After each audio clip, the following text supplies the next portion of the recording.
Hey guys, just wanted to show you my oneup, cubed oneup setup that I have here. Couple additions I made. I got this bracket off Thingiverse, and it seems to do a really good job. When I got it, it didn't come with a bracket, so for a while I just had some zip ties here, and that worked okay, but this definitely works better. Couple notes and things I had issues with. The first couple prints had a lot of X-wobble. I don't know if I have any prints left over from that.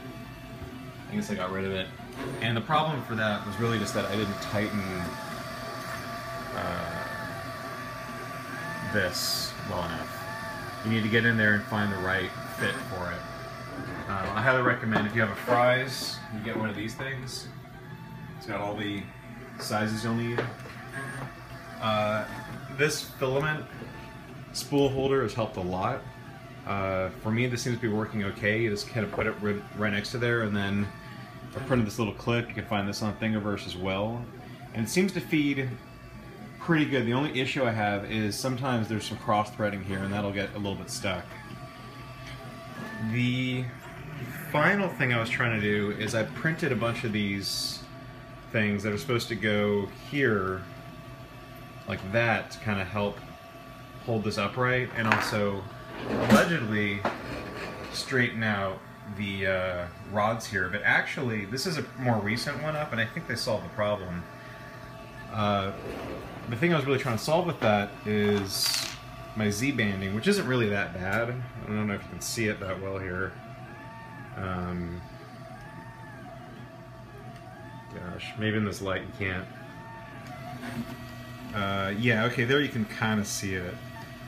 So I tried to install the one of these, and I ended up trying to kind of Dremel it down to get it to fit, and I couldn't get it to fit. And I started looking at it more carefully, and I realized that maybe when I installed this rod, I didn't install it that carefully. So in reinstalling it, I put the gantry back on, and then carefully threaded the rod down. And I already have this bottom part of the coupler put in really nice and straight. And I threaded this in really straight, and I tightened the crap out of it. And it seems like that may have fixed the Z-banding. I'm not using a crazy layer thickness. I'm using whatever that guy recommended, where he tried to convert SAE threading to metric or something. Let's see what it's at. We're at a 0.254, but I don't know if that's really relative or not. But yeah, it seems to work pretty good. The couple tips, I highly recommend putting a couple skirt loops, which is this outer ring here. That kind of gets the filament working good. And then the for things that are kind of more vertical, like this print, I highly recommend having a small brim. The brim is that little part on the bottom. The other pro tip is for measuring the initial distance to the thing that's moving.